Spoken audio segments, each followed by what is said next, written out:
여러분들이 뉴스를 들어서 다 알고 계시겠지만 요즘 이스라엘과 팔레스타인, 하마스 사이의 전쟁이 좀 시작이 된 지 좀 됐고요. 지금도 계속되고 있습니다. 하마스는 그 팔레스타인의 그 서안, 지중해 쪽으로 닿은 아주 작은 지역, 가자 지역을 지금 이렇게 통치하고 있는 지방 정부예요. 이슬람주의가 좀 강하고 그런 방식으로 군사 정치 조직입니다. 양쪽이 전쟁을 한다고 하지만 사실은 전쟁이라고 말하기도 좀 적절하지 않은 그런 상태입니다. 이스라엘의 군사력이 압도적이기 때문에 한쪽을 거의 일방적으로 밀어붙인다. 그러한 형편입니다. 보통 이제 약자 편을 들잖아요. 일반 마음들이요. 그래서 이스라엘은 이제 세계에서 많이 비판을 하고 있는데 이스라엘도 나름대로 또 할 말은 또 있습니다. 이 하마스가 이 이스라엘 제거를 목표로 하는 이 단체이고 그런 정치 집단이기 때문에 어영부영 대충 좋은 식으로 넘어갈 수는 없다. 발본색원 이런 방식으로 군사 도발을 완전히 전혀 하지 못하도록 해야 된다. 그런 논리입니다. 지금 유엔에서도 이제 중재를 하려고 하고 많이 이렇게 저렇게 합니다만 그것도 먹히지 않고요. 상황이 좀 답답합니다. 이런 상황에서 민간인들의 피해만 늘어가고 있어요. 어린아이들도 많이 죽었습니다. 그래서 벌써 몇백 명이 죽었고 부상자를 따지자면 이루 헤아릴 수 없이 많습니다. 이 사망자와 부상자들이 거의 팔레스타인, 그 가자 지역에 있는 사람들이죠. 수천 년 동안 이렇게 박해를 받던 이스라엘이 1948년 나라를 세우고 그때부터 이제 또 팔레스타인에 있는 사람들을 박해하는 이렇게 자리에 서게 됐어요. 참 역사가 아이러니이기도 합니다. 이 이스라엘이 누군가요? 이스라엘 지금 세계사에 굉장히 소란스러운 나라로 여러 가지 복잡한 상황에서 나오고 있는 이스라엘 말입니다. 오늘 설교 본문인 창세기 32장 22절에서 31절에는 이 이스라엘이라고 하는 이름의 기원이 나와요. 이 단어 이스라엘의 뜻은 하나님과 겨뤄서 이겼다예요. 이게 사실은 말이 되지 않습니다. 어떻게 하나님과 겨뤄서 이길 수 있는 사람이 있겠고 나가 있겠습니까? 이거는 사실은 신성 모독에 가까운 말이에요. 그런데도 이스라엘은 이 자신들 나라 이름에 이걸 갖다 쓴 거예요. 그 전통을 받았습니다. 하나님과 겨뤄서 이겼다. 이스라엘이라고 이름을 받았습니다. 왜 그랬을까요? 이스라엘 민족의 이 뿌리는 조금 거슬러 올라가면 보통 이제 고대사 인류 역사를 말할 때 시족 사회라고 얘기하지 않습니까? 시족, 부족 차근차근 내려오잖아요. 시족 사회에 해당하는 부족 족장들입니다. 글로 올라가야 돼요. 아브람, 이삭, 야곱, 요셉까지 이제 보통 족장이라고 얘기하는데 대표적으로는 세 사람이에요. 아브람, 이삭, 야곱입니다. 오늘 이야기는 야곱에 얽힌 이야기예요. 이 야곱은 출생 때에서부터 싸우기를 좋아한 것 같습니다. 쌍둥이 형 에서의 발뒤꿈치를 붙들고 나왔다. 그런 이야기예요. 그리고 형과 아버지를 속여서 가문의 대를 이을 수 있는 장손의 지위를 획득했는데 그것은 곧 하나님의 축복을 받을 수 있는 기회이기도 합니다. 근데 형 에서가 이제 화가 나서 동생을 죽인다, 살린다, 야단이니까 이 야곱이 더 이상 거기 붙어 있을 수 없고요. 그래서 삼촌 라반에 있는 하란으로 피신합니다. 거기 가서도 또 삼촌을 적당하게 속여요. 사업 수단도 좀 있었던 것 같습니다. 그래서 큰 재산을 모았고요. 단단한 그 일가 하나의 그 족장으로서 모든 면에서 이렇게 남부로 알 만한 그런 일가를 이루고 고향으로 돌아올 결심을 했습니다. 그러나 형이 이제 마음에 걸린 거예요. 이제 도망쳤잖아요. 형 때문에 이제 형이 지금 어떤 생각을 하고 있는지가 지금 좀 알아야 되는데 그 좀 두려웠습니다. 그래서 사전단을 먼저 보내요. 우리 형의 지금 생각이 어떠냐 좀 알고 싶어서요. 그렇지만 그 사절단이 형의 마음은 알아보지 못하고 400명의 군사를 자기 수하에는 그 당시에는 사병들이 있었어요. 국가가 아니라 하나의 개인이 군사를 키울 수 있었는데 400명을 데리고 당신을 맞으러 온다. 뭐 그런 얘기를 들은 겁니다. 그러니 그렇지 않아도 두려워했던 이 야곱이 어땠을까 우리가 상상할 수 있습니다. 원래 에사는 생김새도 그렇고 성격도 그렇고요. 아주 우락부락했습니다. 그래서 어릴 때부터 이 사냥을 굉장히 남성다운 그런 생활을 하면서 자랐고요. 야곱은 집에서 어머니 치마를 졸졸 따라다니면서 곱게 자랐습니다. 쌍둥이였지만 에서와 이 야곱은 정반대 사람이었어요. 이제 긴 여행 끝에 이 야곱 일행이 요단강의 한 지류인 야복 나루터에 도착했습니다. 그것만 건너면 이제 고향 부에세바죠. 고향에 닿을 수 있습니다. 근데 발길이 떨어지지 않는 거예요. 아직까지 형의 마음을 다 알지 못하니까요. 그래서 역시 이제 머리가 잘 구르는 사람 같아요. 형의 마음을 사기 위해서 선물을 잔뜩 보냅니다. 선물을. 대단해요. 창세기 32장 13절에서 15절에 그 목록이 나와 있는데 다음과 같습니다. 암염소 200, 숫염소 20, 암양 200, 숫양 20, 낙타 30과 그 새끼들, 암소 40, 황소 10, 암낙이 20과 그 새끼들입니다. 퀴즈 하나 낼까요? 지금 말씀드린 그 숫자 전체 몇 명이 아니라 몇 마리인지 아시겠어요? 뭐 오늘날로 따지자면 수억 원어치의 이 선물 마음 사기 위한 뭐 전자제품이다 뭐다 해서 잔뜩 외제 그 외투 뭐 이런 거 모피 다 잔뜩 보낸 것 같습니다. 종들과 두 아내와 두 여종과 11 아들도 다 야복날 건너게 했어요. 그 당시는 아직까지 막내 베냐민이 태어나지 않을 때입니다. 전체가 12아들인데 11명까지만 낳을 수 있었고요. 여자아이들은 몇 명인지도 성경이 말하지 않습니다. 혼자 남았어요. 그 상황을 본문 22절에서 24절은 다음같이 설명합니다. 밤에 일어나 두 아내와 두 여종과 11 아들을 인도하여 야복나루를 건너세 그들을 인도하여 시내를 건너가게 하여 그의 소유도 다 건너가게 하고 야곱은 홀로 남았더니 여기까지는 제가 설명한 거예요. 그 다음에 어떤 사람이 날이 새도록 야곱과 씨름하다가 이렇게 점점 이렇게 되어 있습니다. 야복나루를 건너기 직전에 다 보니까 혼자 남았을 때 만화 같은 아주 총국이라고 할 수 있는 어떤 해프닝이 벌어지는 거예요. 어떤 사람은 낯선 사람이 알지도 못하는 사람과 씨름을 했다 이 이야기입니다. 지금 한가하게 씨름을 할 때가 아니죠. 야복 시내를 건너냐 마냐. 건너면 이제 배수진이에요. 더 이상 갈 데가 없어요. 형을 만나서 내가 목숨을 건질 거냐 아니면 반신불수가 되도록 두드려 맞을 거냐. 400명이 온다고 하는데 어떻게 될 거냐. 유사시에는 내가 어떻게 대처할 것인가. 그런 걸 고민해야 될 순간에 낯선 사람과 씨름을 한다고 하는 것은 좀 이상한 이야기예요. 어울리지는 않습니다. 그러나 이게 단순한 놀이로서의 씨름이 아니라고 하는 것은 이 이야기의 진행을 조금만 따라가면 다 알게 됩니다. 야곱과 씨름하던 이 낯선 사람은 씨름이 자기에게 좀 불리하다고 하는 걸 느낀 것 같아요. 그래서 비상수단으로 야곱의 이 허벅지 관절, 고관절이라고 하나요? 그거를 뭔가로 내리쳤습니다. 반칙을 행한 거죠. 그러면 이제 웬만하면 나가 떨어져야 되는데 얼마나 힘들겠습니까?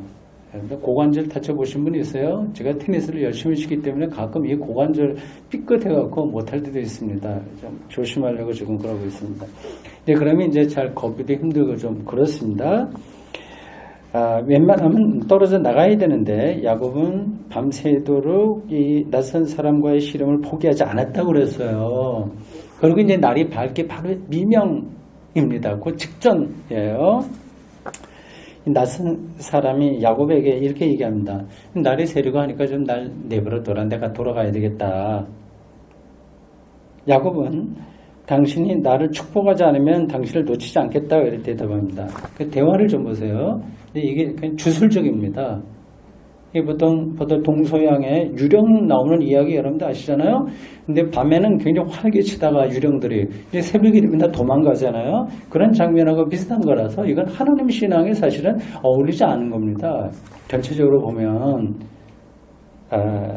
그러나 이스라엘 사람들은, 고대 이스라엘 사람들은 이렇게 좀 주술적으로 보이는 이 이야기를 그냥 과감하게 받아들였어요.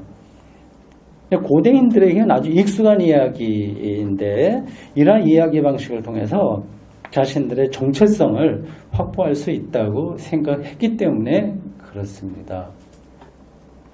그러니까 구약 성서를 읽을 때는 그런 유대인들의 고대 어떤 정서 그리고 그런 생각들 뭐 그런 것들을 감안하고 읽어야지 이게 뭐 그대로 사실이냐 아니냐 이런 식으로 읽게 되면 이게 성경 읽기에 어떤 모순에 빠지게 됩니다. 야곱과 씨름하다가 날이 밝아오자 자리를 뜨고 싶어 했지만 야곱이 끈질기게 물고 늘어지는 바람에 어쩔 수 없었던 이 낯선 사람은 요쯤 되면 이제 이 독자들은 이거 보통 사람이 아니라 천사와 비슷한 존재구나. 그걸 이제 눈치채게 돼요. 야곱에게 이제 당신 이름 뭐야? 너 이름 뭐야? 뭐 하여튼 이런 식으로 물었어요. 야곱이라고 하는 대답을 듣고 그 낯선 사람이 이제 우리는 천사라고 대충 알 수 있는데 이렇게 말합니다. 네 이름을 다시는 야곱이라 부를 것이 아니요 이스라엘이라 부를 것이니 이는 네가 하나님과 및 사람들과 겨루 이겼습니다. 예, 이스라엘이라고 하는 이름의 이 구약 성서에 처음 나온 장면입니다.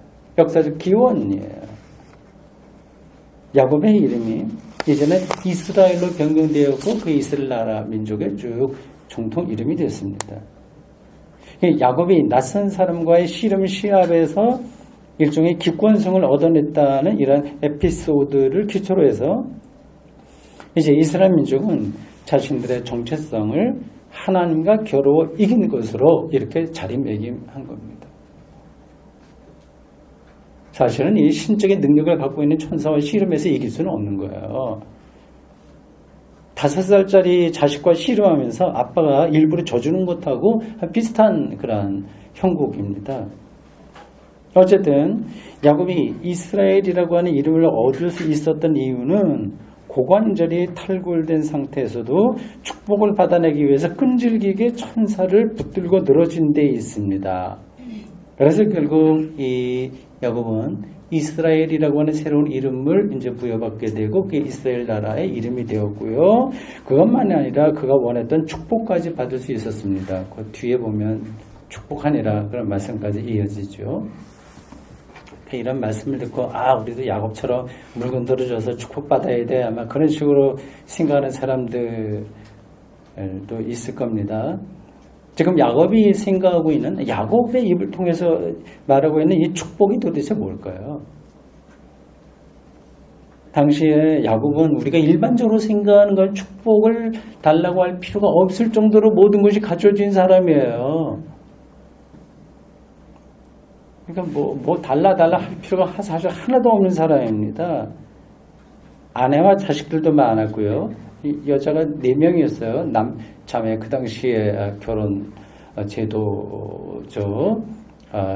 일부 다처가 아주 일반적이었으니까요. 일반적이진 않다고 하더라도 족장들, 좀 돈 있는 사람들은 그렇게 됐습니다. 자식들도 많았고 목축을 통해서 상당한 재산가가 되었습니다. 더 이상 바랄 게 없는 거예요. 이 야곱이 그 당시에 처한 형편을 좀 자세히 보십시오. 앞서 말씀드린 대로 약복 시내를 건너기 직전입니다. 에서가 400명의 부하를 거느리고 지금 바로 강 건너에서 기다리고 있습니다. 자기의 운명이 어떻게 될지 아무런 확신이 없었습니다. 이런 위기는 야곱에게 처음입니다. 근데 이런 상황에서는 자신이 가지고 있는 재산이 무의미한 거예요. 아주 근원적인 사태 앞에서는. 그리고 가족도 위로가 되지 못합니다. 여러분들 경험하실 거예요. 어느 누구도 우리 주변에서 우리를 위로할 수 없습니다. 친구도 안 되고요. 절대적인 사건 앞에서는 인간과 관계된 그 어떤 업적도 도움이 전혀 되지 않습니다. 그러니까 이 야곱이 축복을 요구했다고 하는 말은 뭐 암소, 그리고 뭐 자기 부하들 많게 해주고 뭐 아들들 많이 낳게 해주고 이런 것과는 전혀 다른 어떤 것을 요구했다는 뜻입니다. 그게 뭘까요? 우리도 이제 그러한 축복을 기대해야 되는데 그게 뭘까요? 여러분들은 이미 대답을 찾으셨을 겁니다. 축복은 삶의 조건을 향상시키는 게 아니라 하나님 자체입니다. 하나님 경험이에요. 이것이 실질적인 의미에서 축복입니다. 이것 이외의 것을 우리는 축복이라고 할 수 없어요. 그 이외의 것들은 여러분들이 뭐 좀 나이 드신 분들은 다 경험했을 것이고 젊은 분들은 실감이 나지 않을지 모르겠지만 그건 다 왔다 갔다 하고요. 경우에 따라서 딱 이 가치와 의미들이 상대적으로 오르락내리락 하고요. 아무리 좋았다고 하더라도 그것이 우리에게 짐이 되고요. 그런 정도에 불과한 겁니다. 조금 편리할 땐 편리한 거고 그게 또 귀찮아지기도 하고 그런 것들에 그런 걸 우리가 축복이라고 얘기한다면 좀 우스운 거 아니겠습니까?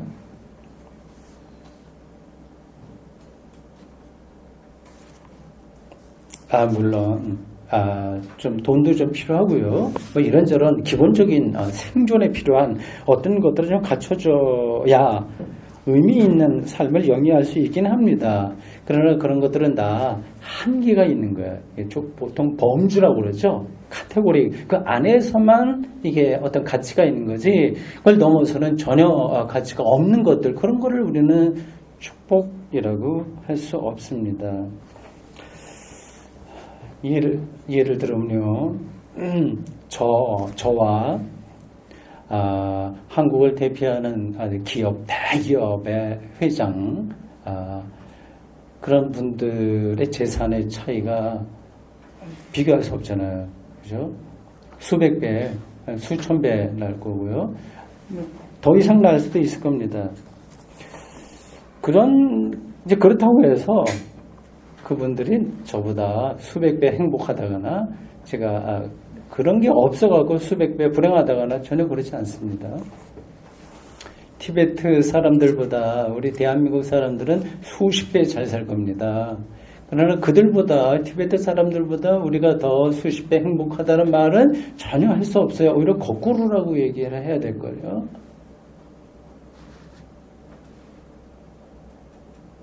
지금 야뽕 나루토의 야곱처럼 그런 삶의 절체절명 그런 경계에 서 있는 사람에게는 사실 기독교 신앙은 바로 그거를 붙드는 거예요. 일상에서 삶과 죽음의 그 절체절명의 순간들을 붙들고 사는 게 기독교 영성인데요. 거기에 있는 사람들은 재산과 건강 등이 아무런 의미가 없습니다. 하나님만의 축복의 근원입니다. 야곱은 그런 축복을 받았습니다. 그래서 그 일이 대충 정리된 다음에 이 야곱이 그 곧 이름을 줬죠. 브니엘이라고 했습니다.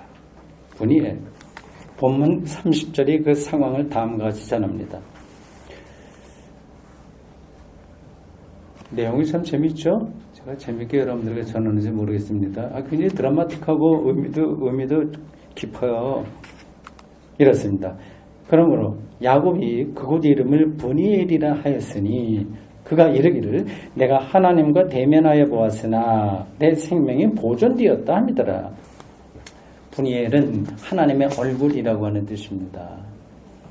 오늘 설교 다른 건 다 잊어버려도 좋아요. 이 브니엘, 하나님의 얼굴이라고 하는 이 단어, 이 개념, 이것만 다 이해가 되지 않는다고 하더라도 기억을 하시기 바랍니다. 야곱의 새 이름인 이스라엘이나 지명인 브니엘이나 모두 하나님 경험이라고 하는 점에서 동일한 사건입니다. 같은 차원의 이름이야. 이름은 그 정체성을 얘기하는 건데 그 자체를 얘기합니다.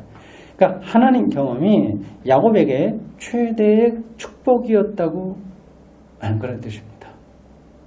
우리도 거기에 동의하는 사람들이죠. 다른 축복 더 원하는 거 있으면 말씀해 보세요.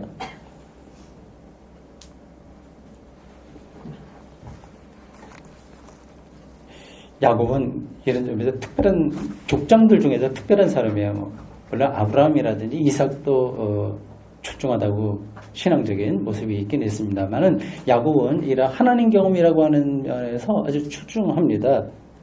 그는 아주 젊었을 때, 훨씬 젊었을 때 창세기 28장 10절에서 22절 사이에 따르면 하나님 경험을 이미 했습니다.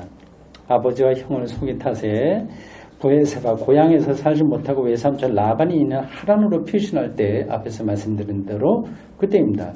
가는 도중에 광야에서 노숙하다가 꿈을 꿨다고 그러죠. 사다리가 땅에서 하늘까지 있는데 천사들이 오르락 내리락 하는 환상을 보았고요. 내가 너를 축복한다고 하나님의 음성을 들었다고 합니다. 그래서 아침에 일찍 일어나서 자기가 베고자 하던 돌베개를 꽂고 세우고 기름을 붓고요. 제단을 쌓은 거죠. 그리고 그곳 이름을 하나님의 집이라고 하는 뜻의 벳엘로 지었습니다. 이 야곱 전승하고 연관된 여러 가지 이야기입니다.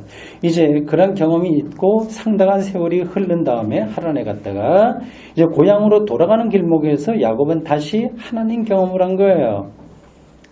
그러니까 이스라엘 그리고 분이엘, 벳엘 여기서 공통되는 글자가 있죠. 엘이에요. 이 엘은 고대 근동 지방의 신을 가리키는 글자입니다. 그러니까 이 야곱 이야기는 그 하나님 경험으로 일관되고 있고, 그래서 이스라엘이 그 야곱의 그 전통을 자기들의 민족 이름으로 이렇게 받아들였습니다.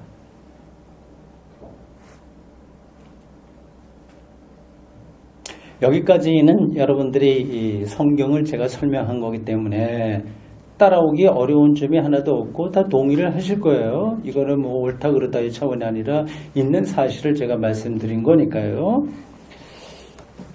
다음과 같은 질문이 아마 여러분들 마음속에 있을 겁니다.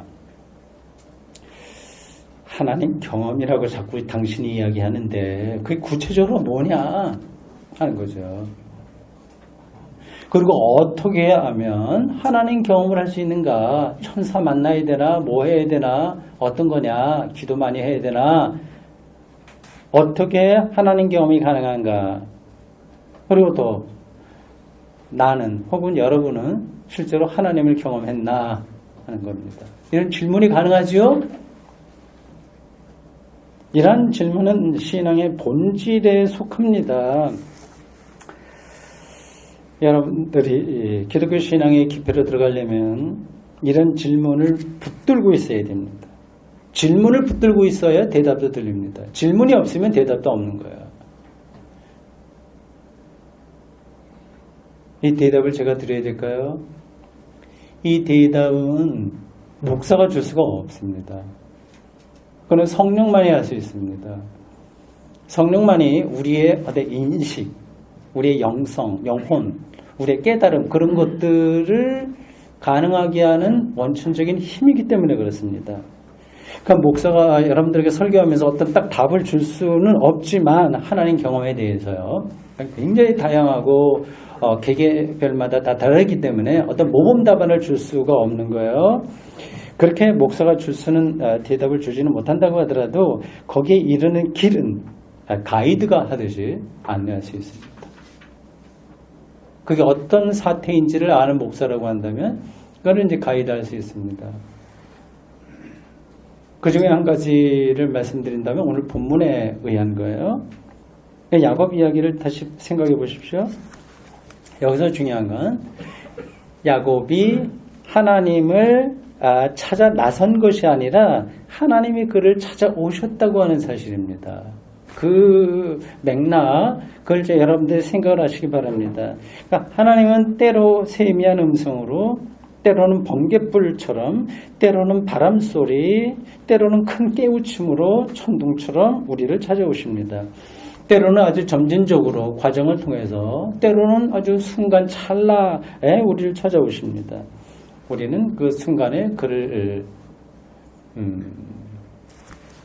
맞이하면 또는 리스폰스 반응하면 그럼 됩니다.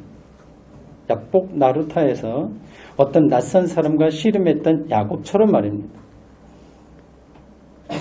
대다수의 사람들은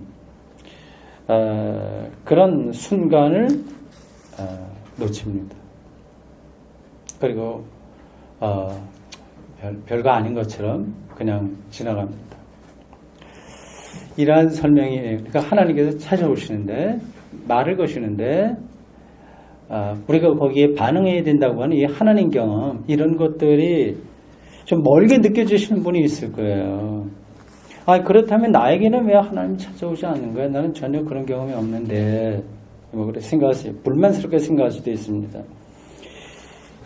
이걸 제가 어디까지도 설명할 수 있을까요? 영화 카핑 베토벤을 보신 분이 계신가요?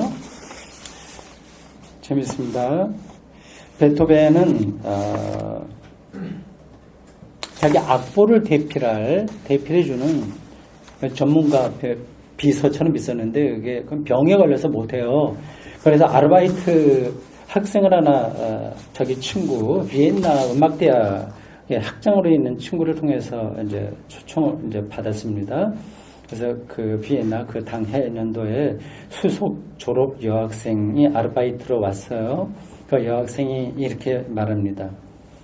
선생님, 지금 선생님은 청각장애를 겪고 있으면서 어떻게 그건 역사의 사실이죠. 베토벤이 귀가 나중에 멀었다 그러잖아요. 점점 어떻게 심포니 9번 일명 합창교향곡을 작곡했냐 이렇게 묻습니다. 그러자 베토벤이 이렇게 대답해요. 세상 사람들은 내가 소리를 듣지 못한다고 생각을 하는데 그건 오해야. 나는 계속 소리를 듣고 있어.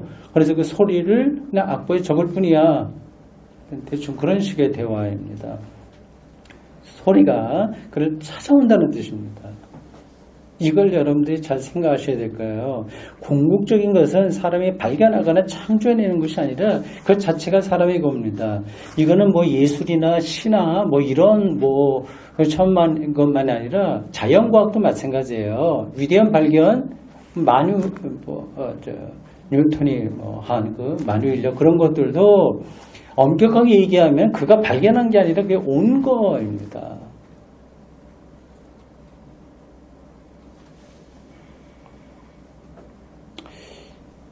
그러나 우리 모두가 베토벤이 될 수 없듯이 모두가 다 하나님을 그렇게 경험하지는 못합니다. 하나님이 말을 걸 때 그를 들을 수 있는 혹은 볼 수 있는 영적인 눈과 귀 이런 것들이 밝지 못하기 때문에 그렇습니다. 그 밝은 사람들이 영성가들이고 성서기자들이고 역사에 있었던 우리 신앙의 선배들입니다.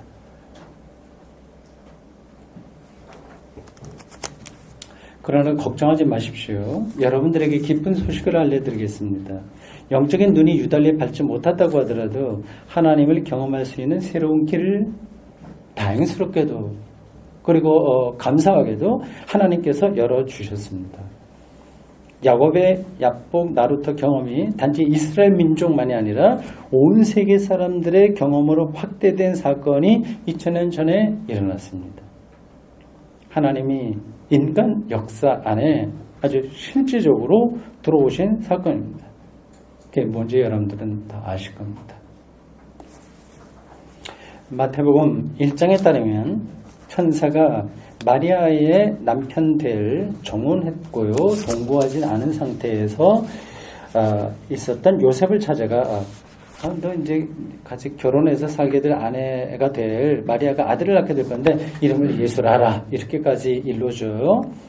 그리고 그것이 하나님의 뜻이라고 얘기하면서 이사야 7장 14절을 인용해서 또 하나의 이름을 줍니다. 임마누엘이라고 해라. 그러니까 예수님의 또 하나의 이름인 임마누엘은 하나님이 우리와 함께 계시다는 그런 뜻입니다. 야곱의 다른 이름인 이스라엘과 이스라엘, 임마누엘과 연계되는 단어입니다. 바울은 고린도 후서 4장 6절에서 말하기를 하나님께서 예수 그리스도의 얼굴에 있는 예수 그리스도의 얼굴, 하나님의 영광을 아는 빛을 우리 마음에 비추셨느니라고 했습니다. 참 놀라운 진술이에요. 야곱 이야기에 나오는 분이엘, 즉 하나님의 얼굴은 곧 예수 그리스도의 얼굴입니다. 이해하시겠죠? 요한복음 14장 9절에 따르면 하나님을 보여달라는 빌립을 향해서 예수님은 이르기를 나를 본 자는 아버지를 본 거다. 이렇게 대답하셨습니다. 이처럼 신약 성경 전체는 일관되게 예수 그리스도가 하나님의 아들이라고, 즉 하나님과 동일하다고 주장합니다. 우리는 그 주장이 진리라고 믿는 사람들이고 그 진리에 들어가려고 노력하고 있는 사람들입니다.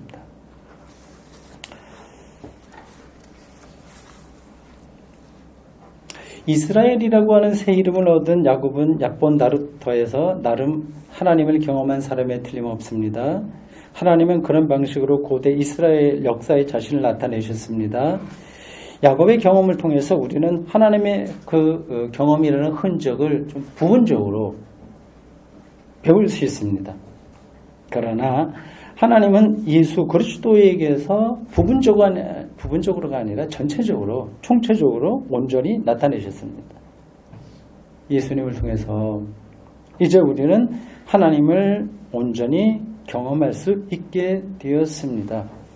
죽은 자 가운데서 부활하신 예수님이야말로 이스라엘, 즉 하나님과 겨루어 이긴 분이시고요. 오늘 예배 마치고 특강 시간이 이제 부활과 예수의 십자가 부활인데 그때 조금 더 보충 설명을 하겠습니다. 겨루어 이기신 분이시고요. 온전한 의미에서 분이엘, 즉 하나님의 얼굴입니다.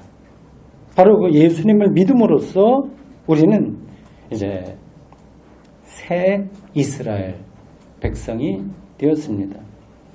사랑하는 성도 여러분, 이 모든 것이 하나님의 신비로운 구원 은총이라고 하는 사실을 잊지 말고 그 깊이의 세계로 한 발 한 발 더 들어가면서 이 세상을 살아내십시오.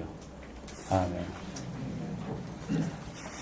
주님, 오늘 저희들 고대 이스라엘 사람들이 전승해서 오늘 우리에게까지 전해 내려온 창세기 32장에 있는 야곱의 이야기를 전해 들었습니다. 이스라엘 그리고 분이엘 이들의 경험이 바로 예수 그리스도이심을 저희들은 다시 믿고 감사하게 생각하며 거기에 우리의 온 영혼을 걸고 살겠습니다. 예수 그리스도의 이름으로 기도드립니다. 아멘.